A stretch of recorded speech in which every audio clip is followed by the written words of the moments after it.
नमस्कार, मैं रिंकी बाजपेयी। आप देख रहे हैं फोकस न्यूज 24x7। हमारा उद्देश्य है जनवार्ता पर फोकस, जिससे हमारी टीम है आपके साथ सच्चाई को सामने लाने में हम तैयार हैं। आइए रुक करते हैं अगली खबर का।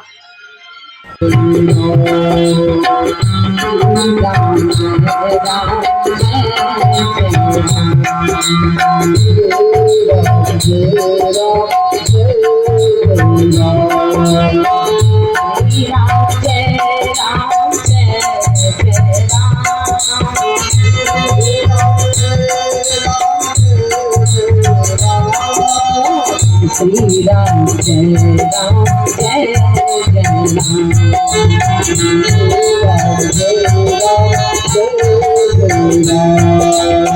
दशरथ राज दुलारे राम,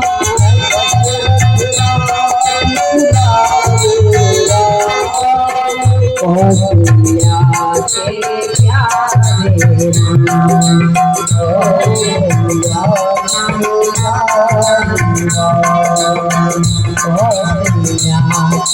प्यारे राम,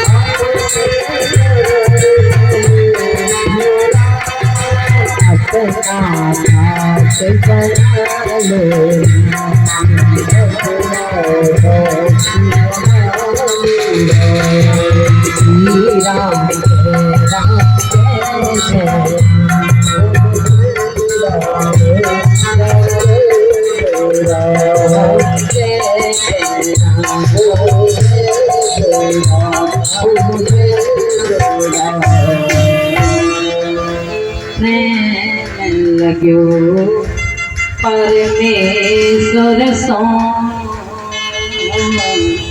कब भूल गयो तेरो घरवारा, ज्यों उन्माद फिरे जितही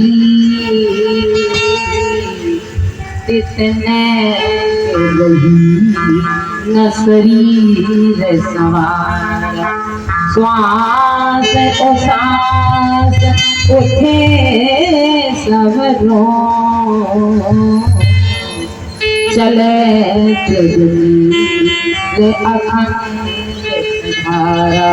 सुंदर कौन करे नव धाविदे, छाती पियो रस पी मतवारा, छाती पियो रस पी मतवारा। सोई पावन सोई सुभग शरीरा, जो तन पाए कन्या रघुवीरा।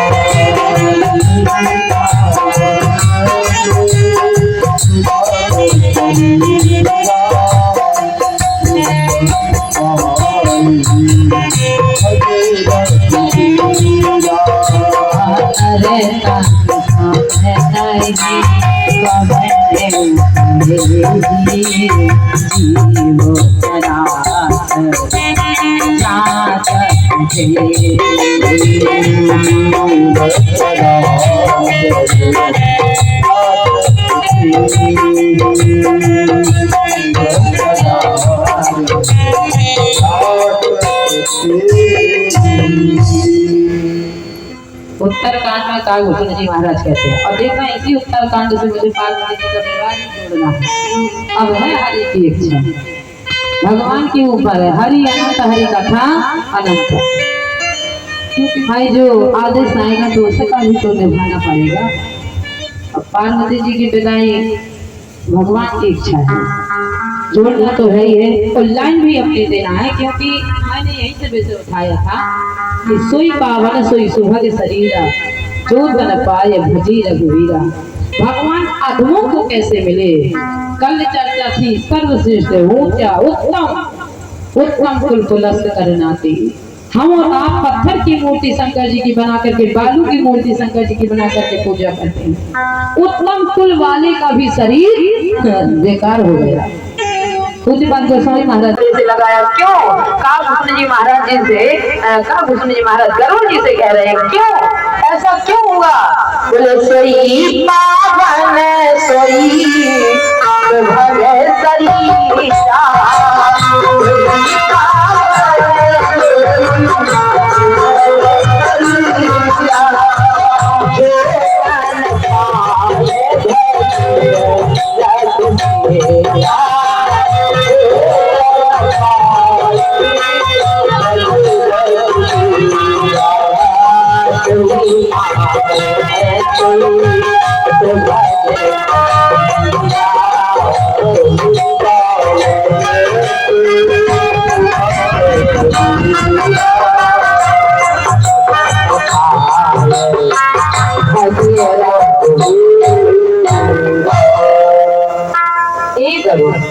मेरी बात को ध्यान से सुनना। सोई पावन सोई सुभग शरीरा। एक तो एक चौपाई पर चाहे 9 दिन की कथा हो, चाहे 7 दिन की हो, चाहे 5 दिन की हो, 9 दिन अगर प्रसंगों को उससे जोड़ दिए जाए तो 2 लाख। एक तो हमें वो चौपाई लट जाती है। हम आप लोगों को अगर 9 दिन तक एक ही चौपाई पर प्रसंग को जोड़ा जाए तो चौपाई लग जाएगी। और भगवान कहते हैं महाराज मंत्र, महामंत्र यानी तंत्र, जंत्र, मंत्र ये तीनों एक लाख में खड़े हो जाएंगे, मंत्र फेल हो जाएगा। लेकिन महामंत्र में वो पावर है कि इसी महामंत्र का सहारा नारद जी ने लिया था। और इसी महामंत्र नहीं तो श्राप था, ये नारद अगर एक जगह तू एक घड़ी बैठ करके भगवान का नाम लेगा तो तेरे सर के 100 टुकड़े हो जाएंगे। लेकिन बाहरी जीत गया। ये तो महामंत्र में वो ताकत है कि जब नारद जी ने भगवान का नाम लिया कहे समीप सुर सरी सुहावन हिमगिरी गुहा एक अति पावन। नारद जी का विचार बदला और लगा कि बड़ा सुंदर स्थान है, भगवान का भजन करना चाहिए। महाराज उसी समय जैसी ध्यान बंधा तो श्राप गति बाधी, श्राप दूर, ताप दूर, पाप दूर, सब दूर खड़े हो गए कि अब इस समय ये महामंत्र का जाप कर रहा है। और महामंत्र का जहाँ जाप करा जाएगा, जिसके घर में रामचरितमानस के दूध हुआ होते होंगे उसके घर से श्राप दूर रहेगा, पाप दूर रहेगा, अन्याय दूर रहेगा, अधर्म दूर रहेगा, धर्म की धुरी उसके घर में पताका फहराती रहेगी। इसलिए बाबा गोस्वामी महाराज के काभूषण महाराज और गरुड़ जी का संवाद चल रहा है। ठीक है, शरीर कौन सा सुंदर है, कौन सा पवित्र है, कौन सा सर्वश्रेष्ठ है? गरुड़ जी ने कहा गुरुदेव मेरी नजर में तो ब्राह्मणों का ज्यादा सुंदर है, ज्यादा पवित्र है, सर्वश्रेष्ठ है। काभूषण जी महाराज ने ना गलत है। शरीर ना ब्राह्मण का सर्वश्रेष्ठ है, ना सुंदर है, ना पवित्र है। तो बोले क्षत्रिय का, बोले गलत, ना क्षत्रिय का सुंदर है, ना पवित्र है, ना सर्वश्रेष्ठ है। शूद्र का, बोले ना शूद्र का सर्वश्रेष्ठ है, ना पवित्र है, ना सुंदर है। तो फिर वैश्य का बोले ना भाई किसी का सुंदर नहीं, सर्वश्रेष्ठ नहीं, पवित्र तो किसका है? बोले सोई पावन सोई सुभग शरीरा, जो मन पाए भजिए रघुवीरा। जन्म किसी भी योनि में मिल जाए, अगर उसी योनि से, उसी शरीर से भगवान का भजन हो रहा है तो वही पवित्र है, वही सुंदर है, वही सर्वश्रेष्ठ है। कल उत्तम की चर्चा चली थी। आज बाबा गोस्वामी महाराज कहते हैं इतना अधम शरीर, इतना अधम शरीर, इतना अधम शरीर कि अपने मुंह से कह रहे हैं। और कौन है? उसके बाद गोस्वामी महाराज पंक्ति लिख रहे हैं कितना अधम शरीर है। और इतने अधम शरीर को भी भगवान ने कितना दैदीप्यमान बना दिया है, कितना दैदीप्यमान बना दिया है कि महाराज थे जो ऋषिगण थे, मुनिजन थे, उन्हें भी सबरी मैया को प्रणाम करना पड़ा। बाबा कह रहे हैं, लिख रहे हैं, बोले सबरी पीठ राम गृह आए,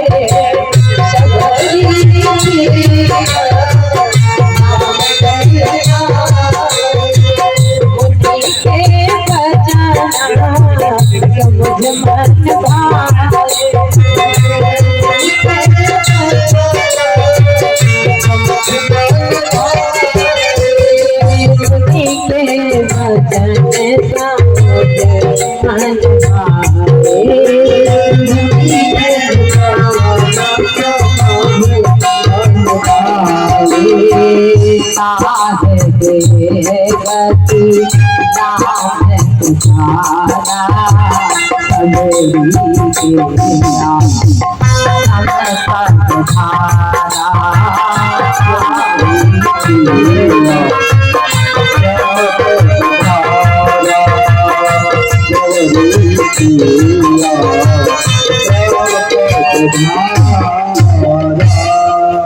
बाबा गोस्वामी महाराज ने पंक्ति लिखी, कलम चलाई, सबरी के आश्रम पगधारा, और दूसरी पंक्ति में लिख दिया सबरी दीख राम ग्रह आए।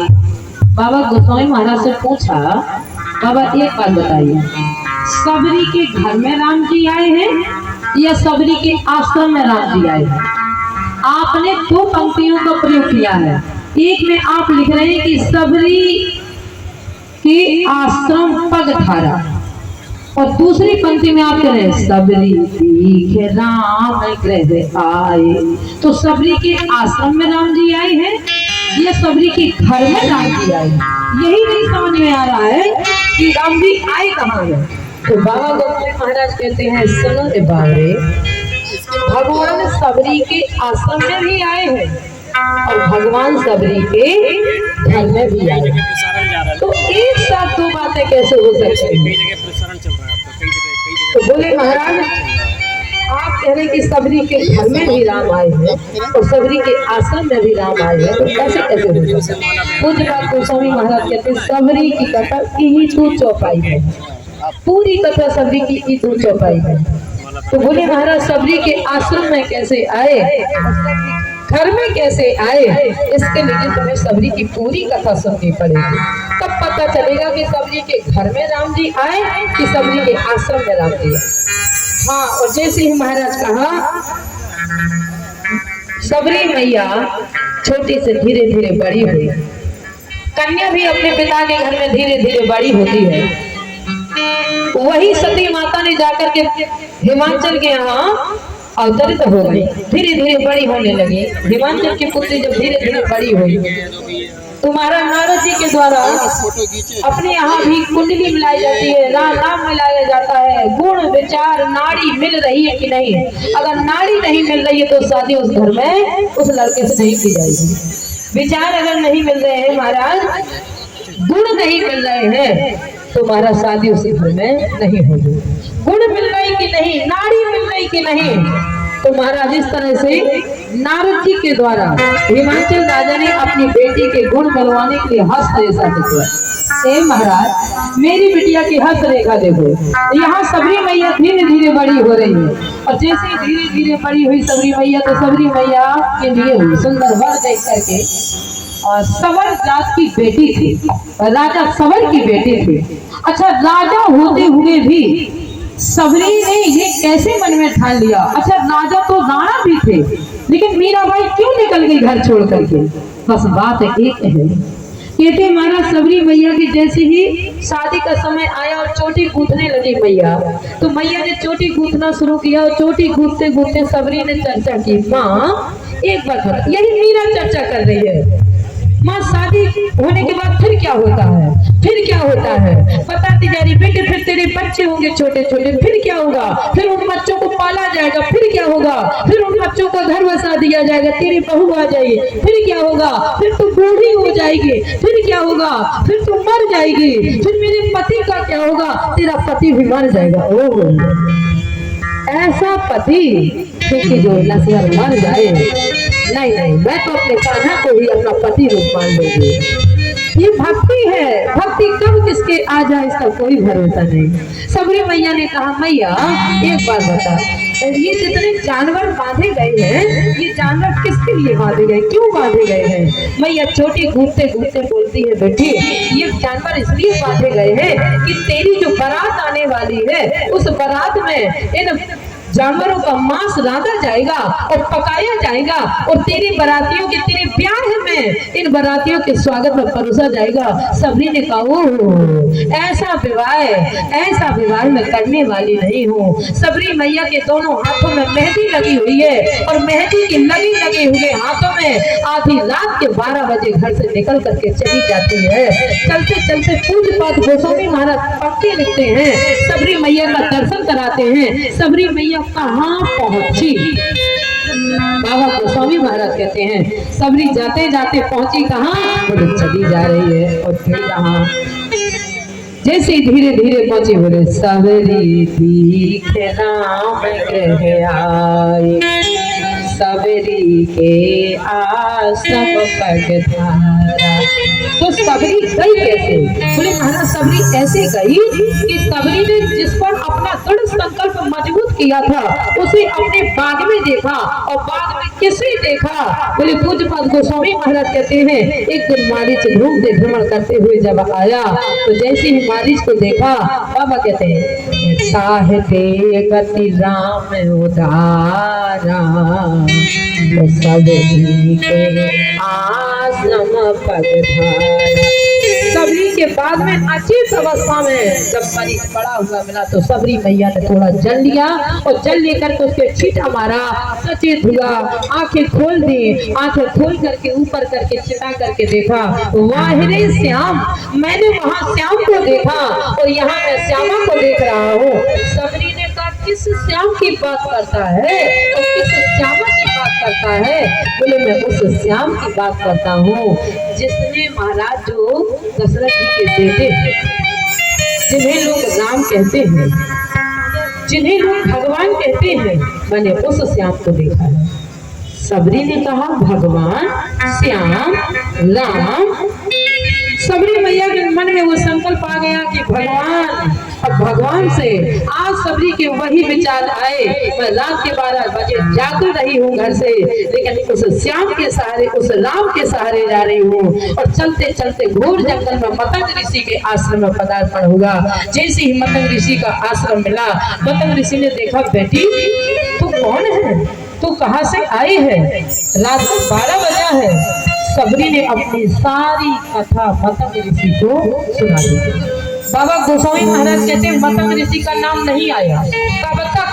बोले जब तक नहीं आया जब तक सबरी नहीं पहुंच गई। सबरी के आश्रम पगधारा, जब तक सबरी नहीं पहुंच गई तब तक मतंग ऋषि का नाम नहीं जुड़ा। और जब सबरी पहुंच गई अधम जाति की, सोई पावन सोई सौभाग्य शरीरा।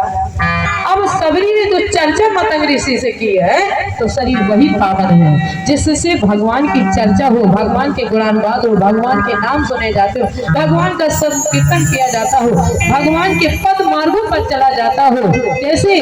बोले महाराज सत्संग की यही गतिविधियां होती है। जो कदम भगवान की ओर चले उसे ही सत्संग कहा जाता है।